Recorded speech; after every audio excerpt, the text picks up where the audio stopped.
And here she is, Liza Page, in the flesh. Hello, everyone. What are you going to say for yourself today? Not a lot. Yes, this is a lady that has got a lot to say for herself and says, not a lot. Right. Okie dokie dokie.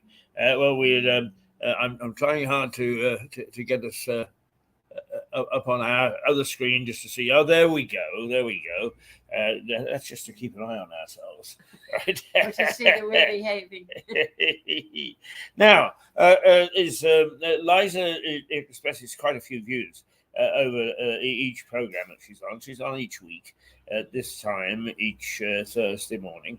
And she said to me, I don't know that I've got a lot to say this morning. And I pointed out to her that really everything that she says is so jam-packed that to say it all again is that and again and again and again helps viewers figure out things that they almost instantly forget. And in television, is unfortunately a lot of our colleagues seem to think that all they've got to say is boo, and everybody remembers it. Well, they might remember boo, but they don't remember much more. You have to keep on putting it in front of you. So this morning, she's got a couple of new gems, but after that, it's talking about the stuff that she's talked about in the past couple of weeks or so. So be prepared. Get your pens and pencils out. Right? Get your paper clippers out. Be prepared to cut out little bits from papers and stick them up on your bedroom wall. No, you don't have to go that far. Right, Liza, first of all, what is new? Let's do the new bit. Well, the new bit is the 15-minute cities, Keith. Right. Now, I've been talking about these for the last couple of weeks, haven't I? Indeed you have, and can I suggest that you put those into context for people who don't know what we're talking about because they haven't either been with us before or they've forgotten. Yeah. Yes, I will, because a couple of weeks I mentioned this and no one had the faintest idea what I was talking about. What is they're trying to trying very, very hard to bring in what they call 15 or 20-minute cities, where they chop the town up into 15-minute radius where you have everything. They say you have everything that you need. But don't call a taxi or look for a bus because you won't find one. You've got to either walk or you have to ride a bicycle. Now you are allowed out of those 15-minute cities where they say, well, you've got a hairdresser's, you've got a nice grocery store, you've got a doctor, you've got a hospital, that I doubt. You've got everything you need, and there's a little playground for the kiddies. Now, what more do you want? Well, I'll tell you something, we want a hell of a lot more than that. Now, you are only allowed out of those cities if you have a car. You have to go and register it with the council to say where you are going, how long you will be, and probably other very personal questions too. Anyway, you would be allowed out in your cars for 100 hours a year. Now, if you go over that limit, they will charge you £70 an hour. Now, supposing you want to see someone who's out of the city, your mum, your dad, friends, business, how are you going to manage that? But they don't care about that. They have organized these cities all over Britain, and they have been organizing these for well over 10 years. Not only Britain, but all over Europe and America. Now, then, this is very, very well thought out by the WEF, World Economic Forum, which also embraces the WHO, the WHO, which is the World Health Organization. Very powerful people because they have a great deal of money and they think that they can do anything they want. Well, they've organized these cities, and these cities, I have a friend, Max Hurd, 19 now. He said, oh, years ago, when I was 10 years of age, they were telling me about these 15-minute cities and how we were going to have absolutely everything we need, blah, blah, blah, blah, blah. And now they were going to, they dress it up. We don't want traffic on the road. We don't want any cars because it's bad for the environment, that old chestnut. You know. And it's much better for your health. What these cities are, they're internment camps because they will know every single thing that you do because the security system will track you absolutely everywhere. This is the whole idea. It is control. Well, a couple of weeks back, I've been talking on here pretty much every week. Nobody knew what I was talking about. They've started off in Oxford. Now then, 2 weeks ago, there was a big demonstration there. People stood up, they made speeches. It was an incredibly good turnout. They had a big bunch of police there on horsebacks, but no need for that at all because it was totally unviolent and everyone behaved magnificently the way they do on these marches. Of course, you had a couple of rebel rousers, rent a mob that the governments do just to make people look bad because they don't want people demonstrating. Of course they don't. Anyway, that was a very, very good result. But there's a place called Thetford, a little place up there in the Midlands, and there they didn't do too well at all. You see, when they're organizing these cities, they go to the mayor, which means the council, right? And they say, now this is the way it's going to be. They don't discuss it with the people who live there in any shape or form. It's just taken for granted. They thought they would try it out in Oxford. Okay, right. This little Thetford town, they weren't standing for it. They called the mayoress in. Quite a big crowd there. And they said, who do you think you are even trying to pass a bill like this? You work for us. We do not work for you. This woman came on very strong. Well, what is this? And she wound up like a wet lettuce leaf. So much so that... Sort like having my sandwiches. Well, if I hadn't been so adamantly against these cities, I would almost have felt sorry for her. But the way these people stood up and said, listen, I don't know who you think you are, but we are not having this. How dare you have meetings with these people behind our backs without informing us? And we have to read it in the newspaper, what is going to happen. She tried to wriggle out to no avail. Eventually, there was a fellow there who took the bull by the horns, so to speak, and spoke to the crowd, did a very good job, and he said, this is all wrong. We will be meeting with these people, and you will definitely be invited to come with us. So the mob was sort of this way. But now they're bringing this up in Parliament. And a couple of people stood up and said, this is dystopian. This is terrible. What do you think you're doing? And that absolutely amazed me. It really did. And even Morton, or whatever her name is, was against it. And people are rising up.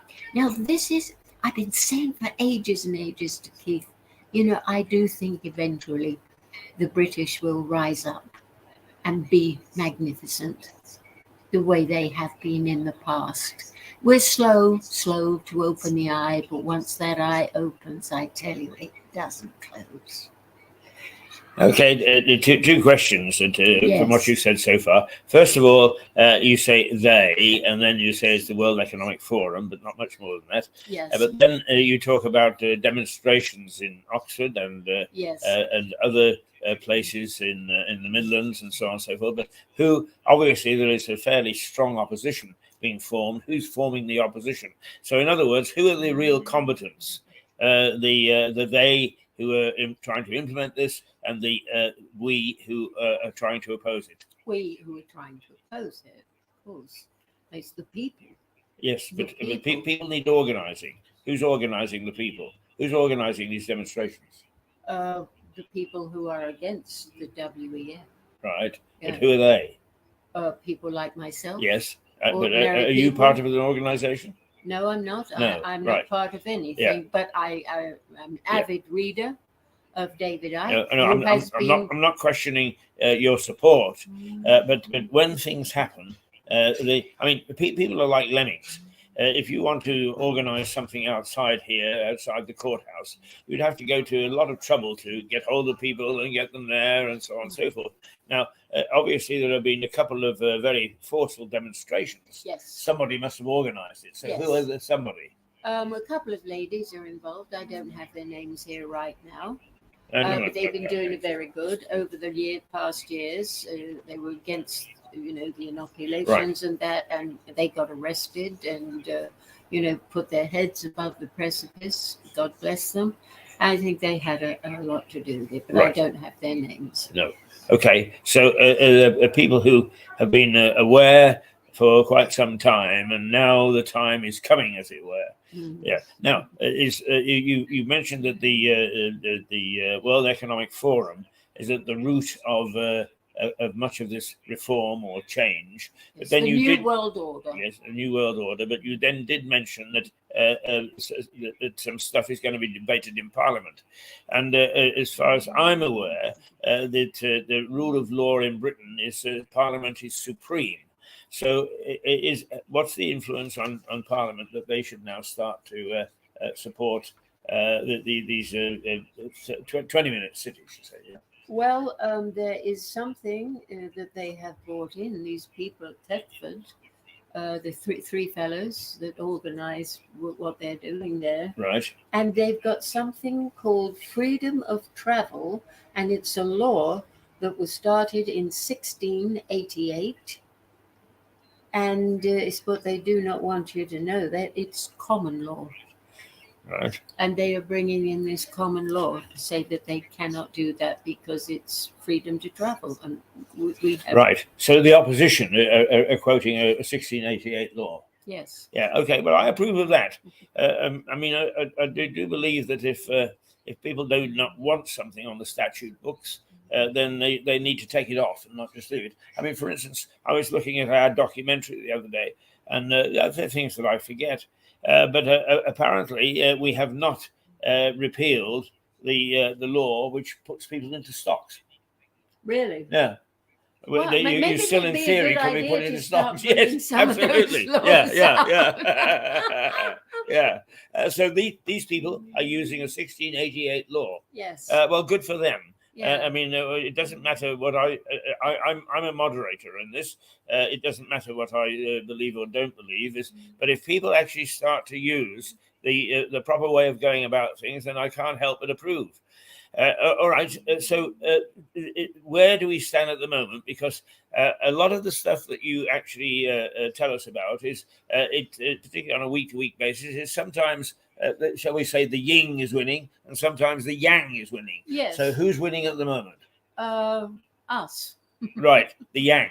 Yeah. Yeah. The yang the British pushing people back the. Are waking up. Right. And once the eye is open, it doesn't close. Now, it takes a while for the penny to drop where the British are concerned, but when it does, they're magnificent. Okay. Absolutely magnificent. And in the short pace of time that I have been talking about this, taxi driver knew exactly what was happening today.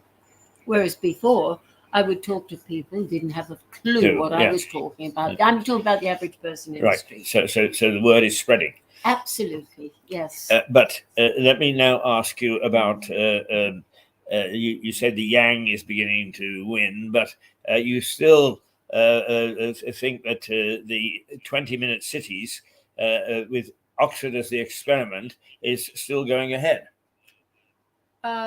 They say it is, but they might just change their minds. Right. So actually, you're very optimistic. I'm incredibly optimistic. Oh, and this is all down to David Icke. All right.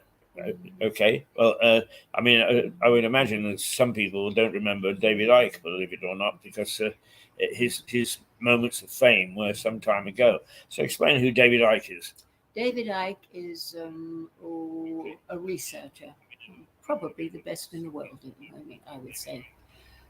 And most researchers, they write books. David goes out onto the world stage and tells people about life and what is going on.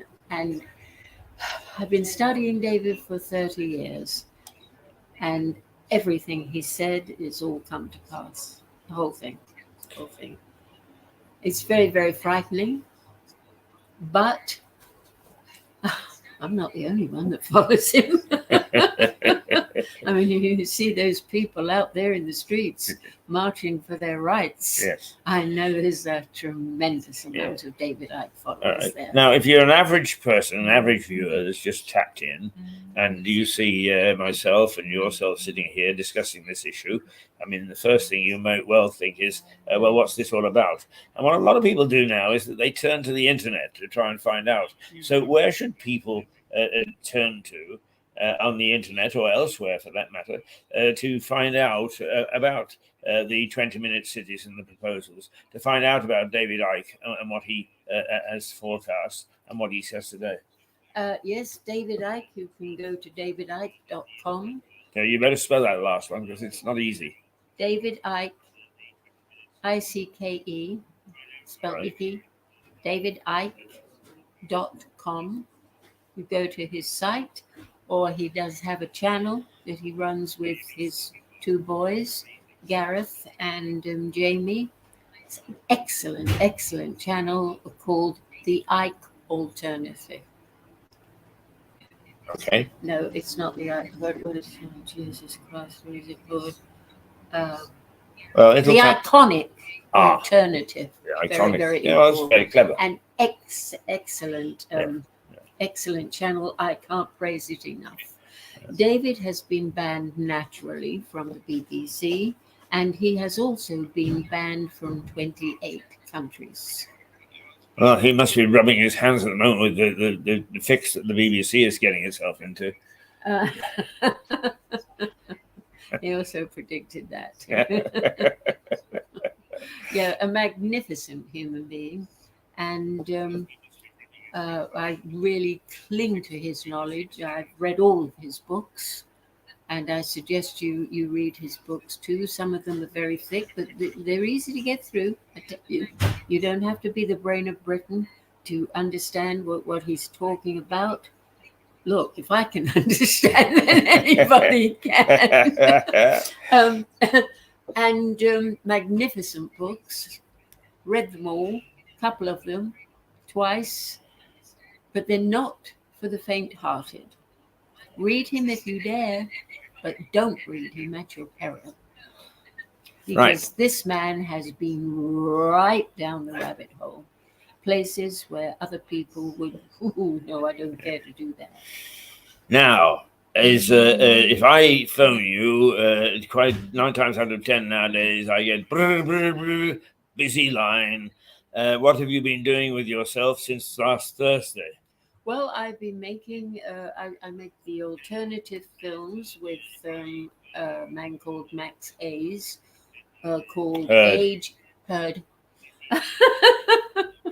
Sorry, darling. My name ain't Max. Sorry. Got up early. Well, lovely man called Max Heard, young man, 19 years of age, very, very bright. And I really like working with him. And our show is called Age and Youth. So I've been very busy doing those. Plus, I've virtually gone back to school and I'm rereading David again. David Icke. Right now, I noticed that we played one of your age and youth. I think it's a couple of weeks ago now. We haven't received another one, but there were a couple of these sort of things, branding, if you like. I mean, that's our brand is the Mirador Television. There are a couple of brands on that show. What other channels can it be seen on? You can also it's on YouTube. You can also catch it on Rumble.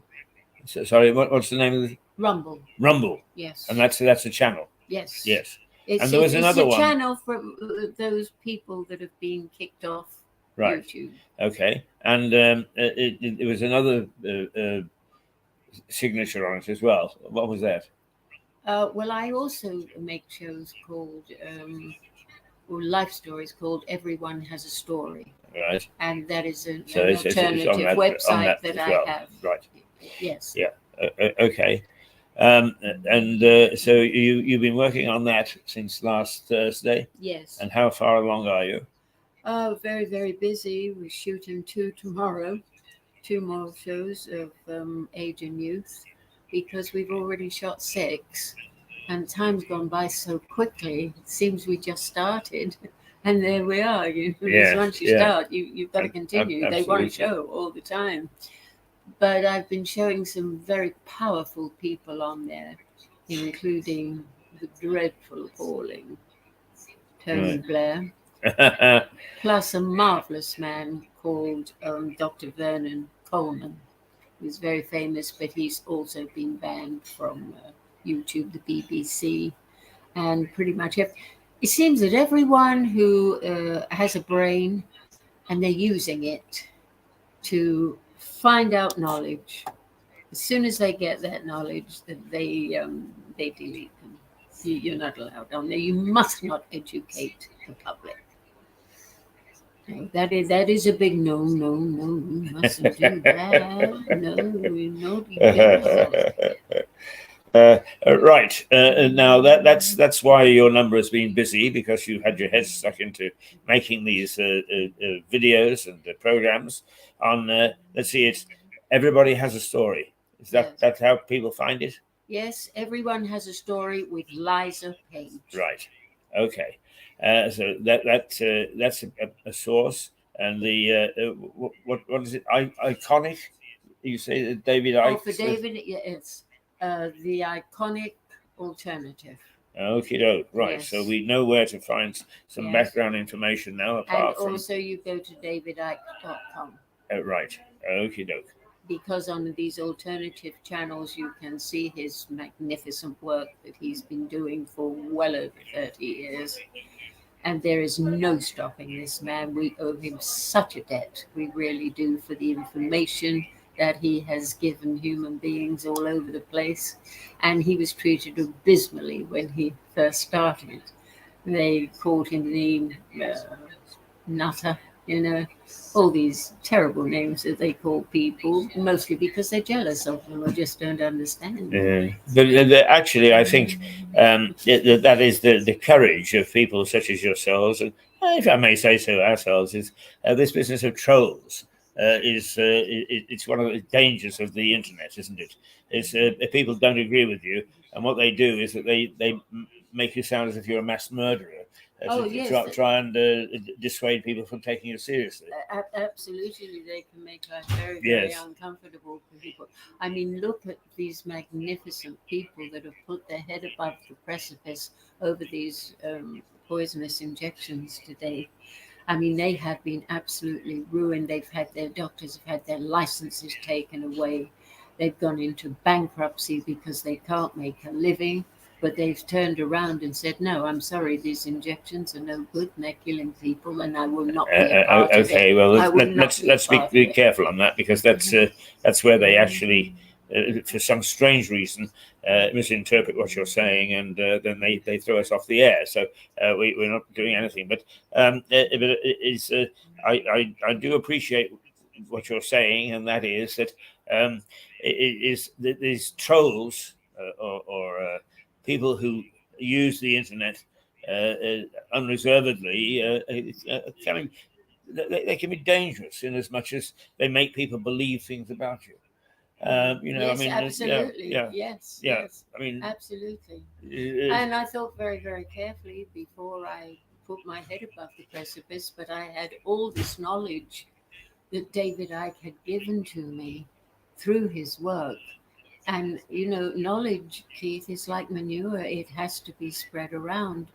I thought, oh, I know all these things, but I'm not going to tell you.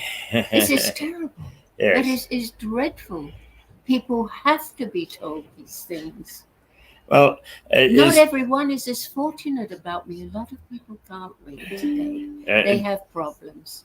Thomas Cromwell was the man who, at the behest of Henry VIII, pulled down our priory here.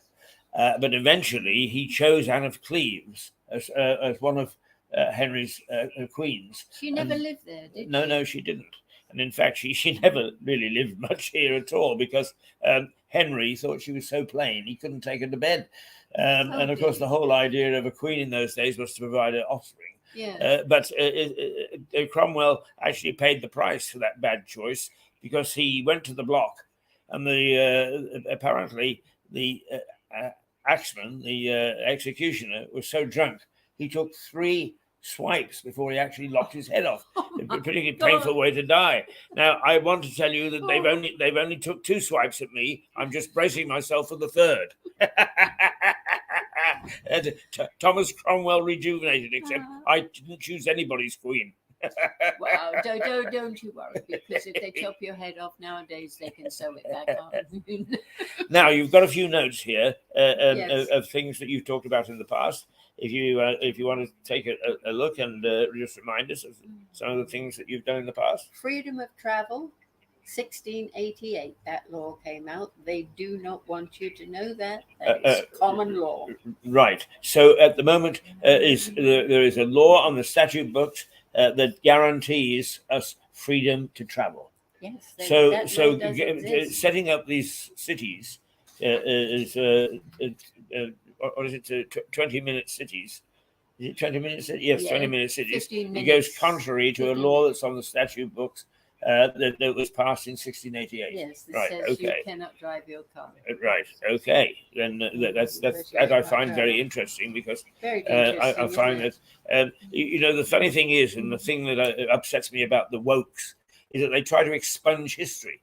If we don't put our present life into the context of history, we have no measurement at all.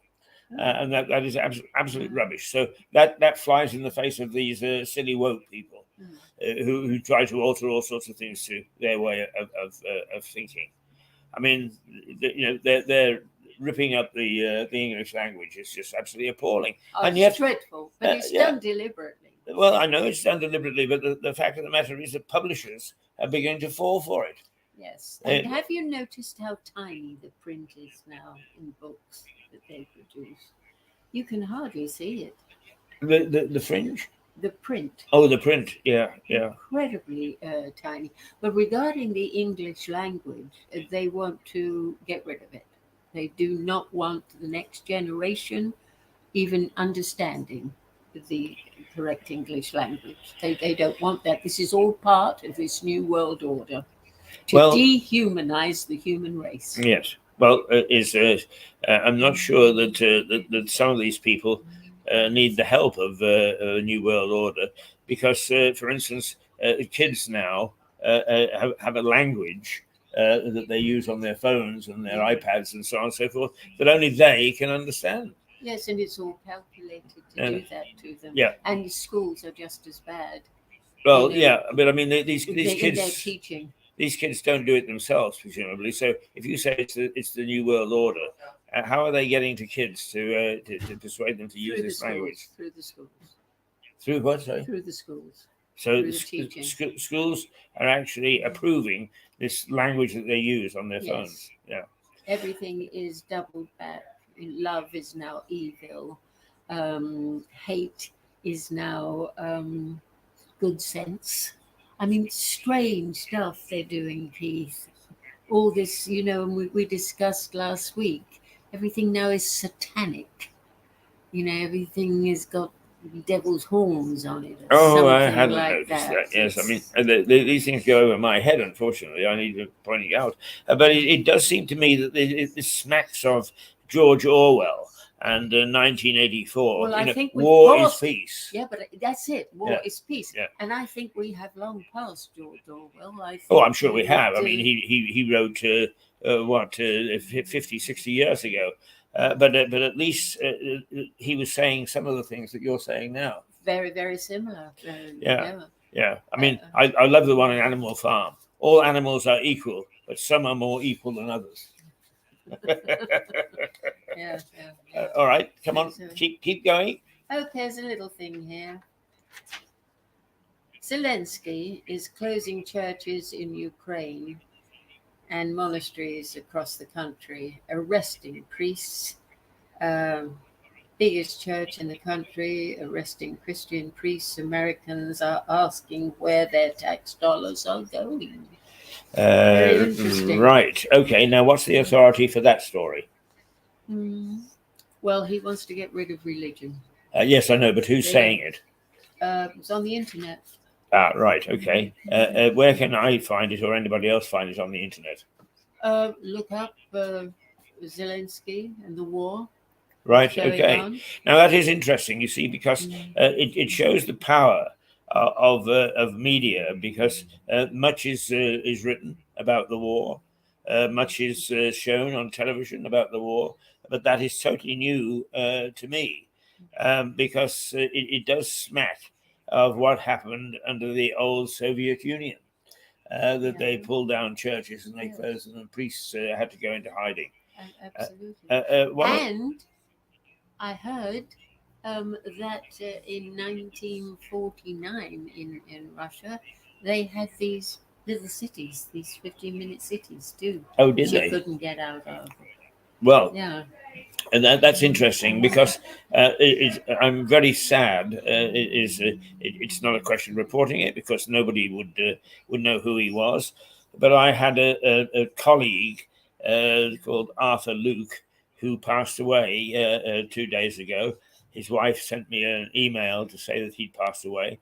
But Arthur actually it took me to steered me to various parts of the world, where I was able to do my media training and be involved in media in a good many countries.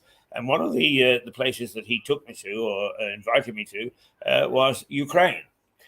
And you must miss him dreadfully. That's awful. Well, I most certainly will miss him. But while we were in Ukraine, his wife, who was Russian, took me on a tour of that eastern Ukraine. And Ukraine is a huge country, of course.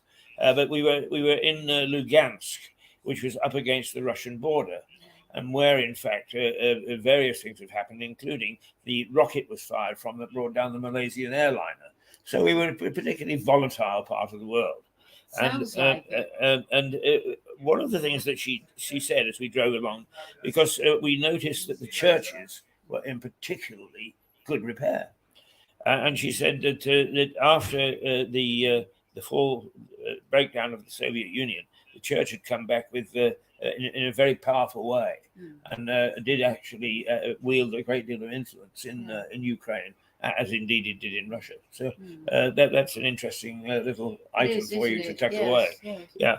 But you know, the other thing is we talk about pouring money into Ukraine, and you've raised the issue about the monasteries being closed down, and that's why I'm very interested, because certainly in the up against the Russian border, the church was in a particularly powerful position. Yes. So if in fact Zelensky is doing as this article claims, then there must be a great deal of uproar, I would have thought, within the country.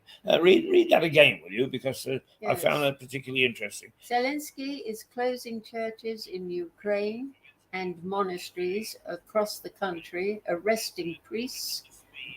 Biggest church in the country, arresting Christian priests. Americans are asking where their tax dollars are going. Right. So in other words, there is when you say Americans, who is asking the question? I don't know.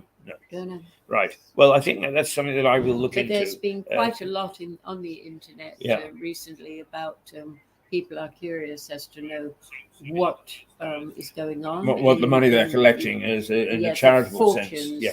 that are being sent to the Ukraine, and they're just no one's accounting for it.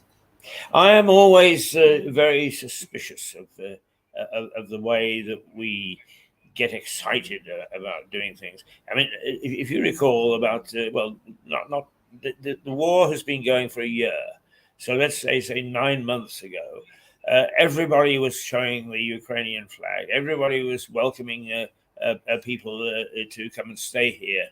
And so on. Well, you don't notice the Ukrainian flag quite so prominently in various places anymore. No. And there have been one or two disturbing stories where the people who were welcomed into homes here is because of, given various reasons, but some of those people have been actually turfed out of the places that they were kept. In other words, it's a bit like banging the drum for the NHS at the beginning of the lockdown. Yeah. We grow very tired of these things very quickly. Yes, we do. And I think especially when there is no end in sight. That's right. And I actually am very cautious about getting carried away with these things. I mean, I'm considered a real curmudgeon. It's Hayes again being critical of all the good things that we're doing. But a lot of those good things disappear very quickly. And I can have I am very sympathetic to the Ukrainians, having been there and having known them a little bit. I'm very sympathetic to their plight. But by the same token, I feel the same now as I did when the war first started. In other words, I haven't changed. And yet a lot of these people who get so enthusiastic in the first instance is, they wouldn't put their head above the parapet now. No. I mean, the awful thing is, if you've got money, it's like, in Hitler, if you've got money, you can get yourself out. But if you're skinned, you've got to stay and fight and get yourself thrown out. Well, that's very true as well.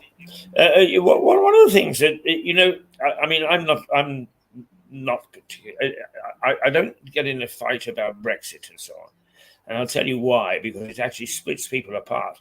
I have yet to find anybody who is pro and anybody who is anti, who is logical. The emotion spills over until in the end they're not talking to one another, all based on fallacy. But is in eastern Ukraine, when I was there, the EU had done two incredible things. First of all, it rushed into its privatization policy, right? You're now shucked away from the old Soviet Union. What you've got to do is embrace freedom of trade and open markets and so on and so forth. So quickly, let's privatize everything. And in that part of Ukraine, you had steelworks and coal mines and factories and so on, which all under the old Soviet Union, which he couldn't afford, I agree, but employed up to 30,000 people per factory. And privatization is because they looked at all the things they didn't need, is reduced them to 10,000. So you threw 20,000 people on the market without any opportunity to get a job. And as a consequence, we needed to put something in place. Do you know what they put in place? What? Growing rapeseed. Rapeseed. Rapeseed. You know, the little yellow flower. Yes. You're supposed to be able to turn into oil. Oh, really? Yeah, that was his master plan. That was his master plan. Was that all they could do then? Yeah, apparently. Grow something else too? Just that? It was a vast country like that. You would have my regard for the abilities. And I mean, I've actually worked for the EU just the same as I work for the BBC and so on. So it's actually as entities, they're useless, all of them. Completely useless. But the thing is that you see what you're saying with the third world is entities grow in themselves, and they suddenly can do things which are either appropriate to what they're trying to do in the first place, or appropriate to serving people. Yes. I mean, the BBC is actually reading the media today. Is there at long last commentators come out and saying is, what's all the fuss about Lineker, because the BBC is such an awful organisation. Well, I've been saying that for years. Nobody bothers to pay any attention until such time as you get something like this. Yeah.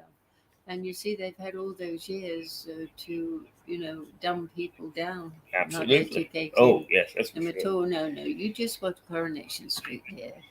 You leave the politics to well, to not anymore. Right. What's your next little session here? How are we doing? We've got another 5 minutes or so. We've actually, just for your information, Liza, we have been talking for 41 minutes. Have we? Yes. Well, we've said before how time flies. Is anyone watching? Yeah. Well, I had something in 2 days ago to say that our viewing figures have gone up 300%. And okay, it is still a fairly low base, but 300% of a couple of thousand is quite a lot of people to be added on. That's a hell of a lot, I tell you, this is very, very, very important. We did discuss this last week quite heavily. This WHO, the World Health Organization, that's in with the other lot. With the EU, right? Yes, that are bringing forth this new world order. You'll have nothing because we'll have it, but you'll be happy. The WHO, it warns cholera will be the next thing they're going to bring in. Right. Now then, they are sort of up for review. They want to take over the whole world. They want everybody vaccinated, and they want to be the total governors of the world. And they were going over to America. Biden, who is pro them, was going to sign the papers giving them permission to, this is what they would do. They would define the next pandemic, to determine lockdowns, the 15-minute cities, surveillance power, determine treatments, vaccine mandates, vaccine distribution, vaccine IP and profits, redistribution of everything. Right. Now, who says this? This is the WHO. Yeah, but this is what the WHO is saying? Yes. Right. This is and what that is what want. they were going to talk to Biden about. Yes, and they want Biden to give them permission right. for this. Yeah, but now this is what really disturbs me, because that goes totally against rule of law, which is one of my Bibles. I know, right? Yes. How does Biden give permission to an organization which has no authority, executive authority, to do this? Well, we discussed this, and I was very skeptical. I said, got a lot of money, get away with anything. That's what I said last week. And I was absolutely petrified, because there were papers, sign this, and it's all quick, because this is coming up very soon, which it did. So it came up 2 weeks ago, and it looked very, very grim, because Biden is very pro this lot. Now then, you mentioned that there was something, and they have brought in that law that you mentioned to stop this. Right. But it comes up again the next year, so we have another year to prepare for this. And they also said, though, that this law that is in our favor, to stop this, will be effete next year. So they better bring up something next year, otherwise these monkeys will be in. Right. Well, I mean, the thing that I think some of these things are defined not by the powers that be, but by the things that are in place at the moment. Of course, one of the things, if Biden has put it off for a year, is I think in a year's time, or a little over a year's time, there's going to be an American presidential election. Yes. And that quite often alters the thinking and the actions of the authorities. So I would have thought that putting it off by a year will actually give you, when I say you, I mean those Yes. of like mind, time to gird your loins and decide what you may It gives want us to do more about time. it. It gives us Exactly. more So I time would to say you've make got 2 or people 3 aware years. of this, Yeah. because they're not aware of it, Keith. Yeah. They don't know all this business is going on. No. As you said, go out there in the street and talk about the New World Order. They wouldn't have a clue what I was talking about. No, indeed. I mean, then again, it's in some ways, with the way that the media world is shaping up, is everybody, every group has got the same ability to use media to get their word out. Now, okay, Joe Biden has got far more money than most people. But He's got a lot of power, hasn't he? Yes, indeed. But one of the things that you consistently show on this program is that there is an organized resistance. Now, presumably, they get funding from somewhere. Good luck to him. Well, I mean, do they get funding, or is this? I've no idea. Yeah, I would think it would be interesting to find out. Wouldn't Yeah, it? Yeah. But I would doubt very, very much if they have any funding. I think this is primarily down to David Icke's books and like-minded people like him that have jumped on this bandwagon, because I'm so pro David Icke. I think he's our last chance. I really do. Yes, yes. But the but, point I'm really making is that if in fact it is David Icke and his forces, much as he's beginning to be heard again and listened to, is very small potatoes compared to the ability of the American president to raise funds for such things. Yeah, it goes without that saying. But if they're getting a few quid, I don't know. I wouldn't have a clue. No. But I know these couple of ladies that have been, instigating these pushbacks. Right. Were arrested and caused an awful lot of trouble, and they make life obviously very, very uncomfortable. Yes. For people. And as I say, I thought very, very carefully before I, open my mouth. My nephew absolutely forbids me to do it. He said, "Yeah, you're going to wind up dead in Q-Fail Tunnel. You know that, don't you? The way you're carrying on." I said, "Well, listen, darling, I'm the age that I am, and we've all got to go sometime. So Yeah.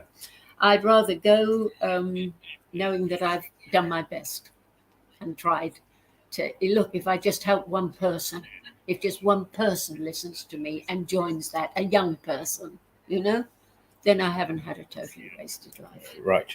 No, a wasted life, I would have said you haven't had. You had an illustrious life, in fact. I mean, should we mention, because I think that this is something you should be enormously proud of, is that you sang for a number of months with the John Barry.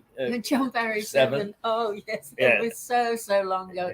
We were very, very young, all of us. Yeah. We did. Maybe, but it was still we did it. have some very good laughs. Yeah, And they were lovely, lovely people. John and was a for very those nice people man. who wouldn't recognize the name, is in fact he went on to write most of the music for the James Bond movies. Is that right? Won so many awards. Yes. He was always talented, even when he was young, because I think I was 18 or 19. John was 25. He'd just come out of the army, and we didn't really know what we were doing.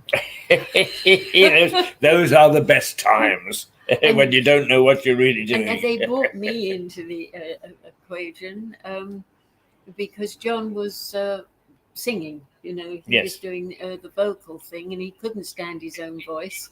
So he saw me singing and asked if I would like to join the group, but it was a lot of fun. Yes. Yeah, now, we were so young. And we should also say that your sister it was quite famous in the United Jill, Kingdom and in this particular area. And I've asked you to bring me this little disc that you've got, because I'd like to remind people here who she was. You will get it. Yes. I promise. Her name was Jill Day.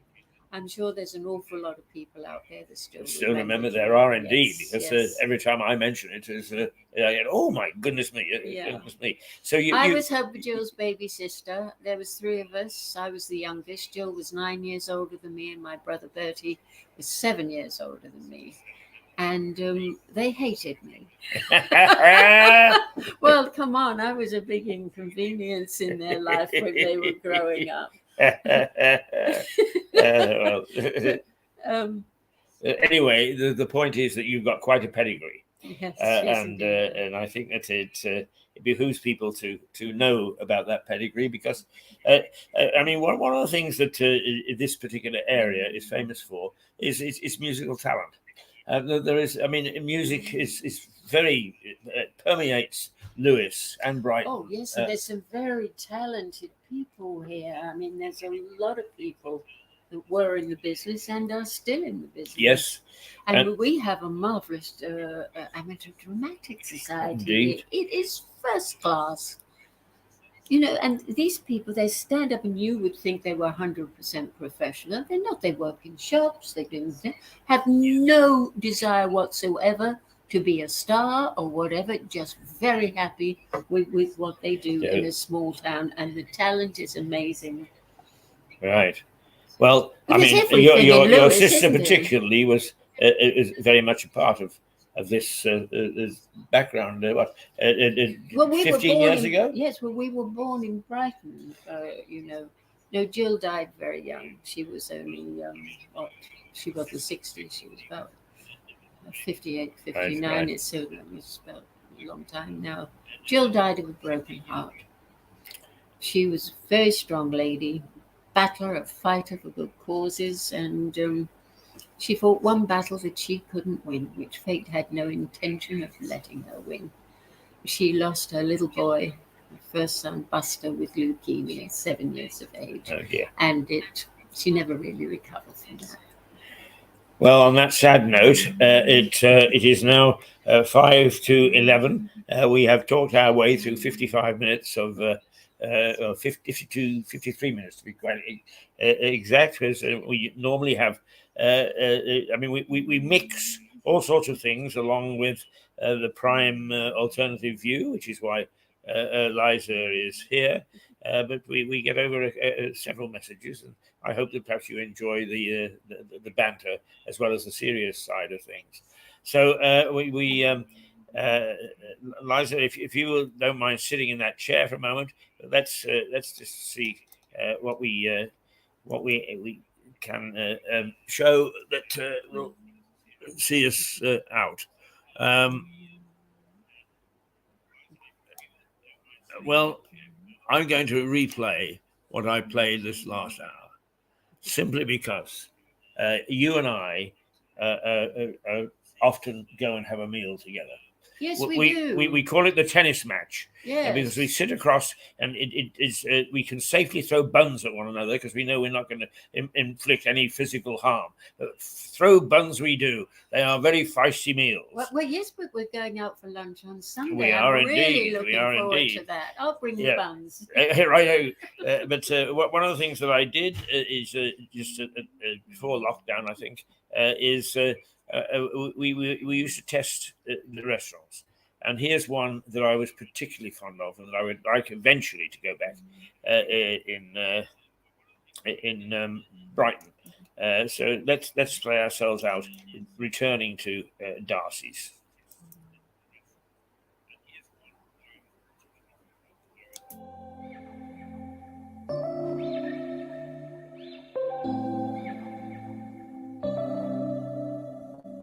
September we met, I could tell by your smile. You hadn't been with a good girl like me in a while. Yeah, you were impressed, couldn't leave me alone. Text me every time that you pick up the phone.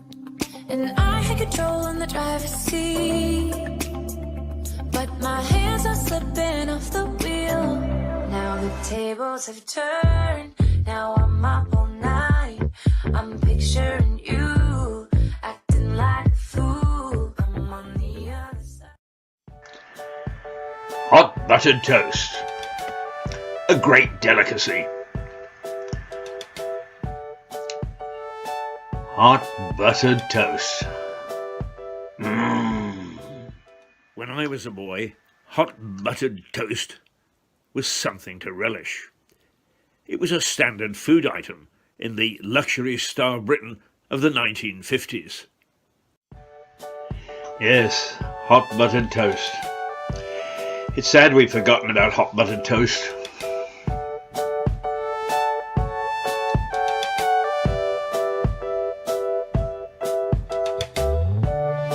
But it's also joyous that today we have a huge number and wide variety of restaurants within touching distance of almost everybody.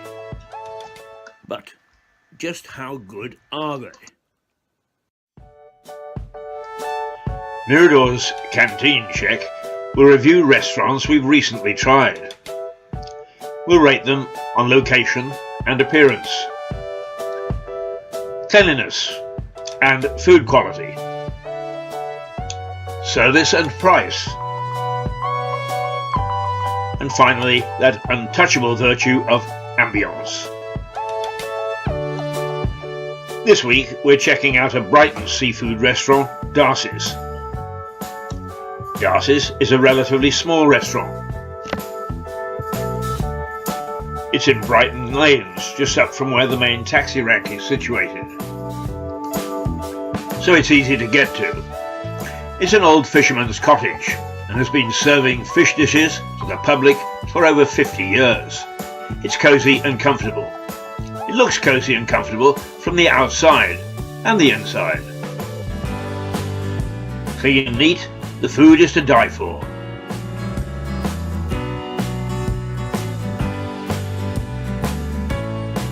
I had grilled sardines to start, followed by 5 small grilled fillets of plaice, with one of my very favourite vegetables, the versatile potato, this time boiled. I'm a boring old sod when it comes to desserts. If it isn't ice cream, it doesn't count. So yes, ice cream. Wine? Well, that was a very acceptable Chilean Merlot. The lady who served me was a delight. Chatted when I wanted to, shut up while I was eating.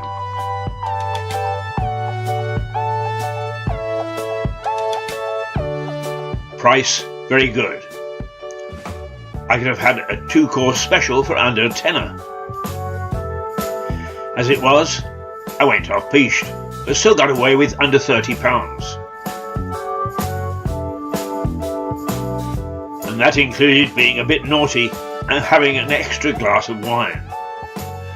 Summertime al fresco is especially good. Ambience, everything I could want in a small, intimate restaurant. Darcy's in the Lanes, Brighton. It meets our criteria and then some. I give it a 5-star rating. Well, Darcy's for me asks for a return bout, and that's what I plan to give it. Till then, toodle pip.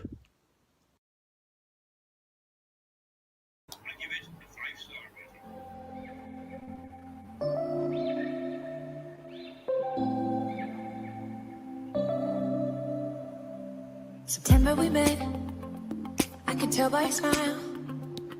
You hadn't been with a good girl like me in a while. Yeah, you were impressed, couldn't leave me alone. Text me every time that you pick up the phone. And I had control in the driver's seat, but my hands are slipping off the wheel. Now the tables have turned, now I'm up all night. I'm picturing you acting like a fool. I'm on the other side. It's 11 o'clock. No, it's not 10:59, but it's about to become 11 o'clock. Say goodbye, Liza. Goodbye. Thank you for tuning in. Toodle pip. See you next week. Okay, and I'll see you tomorrow morning at 8:30 as usual, and let's hope that the news is going to be a little better than it was this morning. Although it was only that the politicians were tampering with the economy again. What's new? Ta-ra.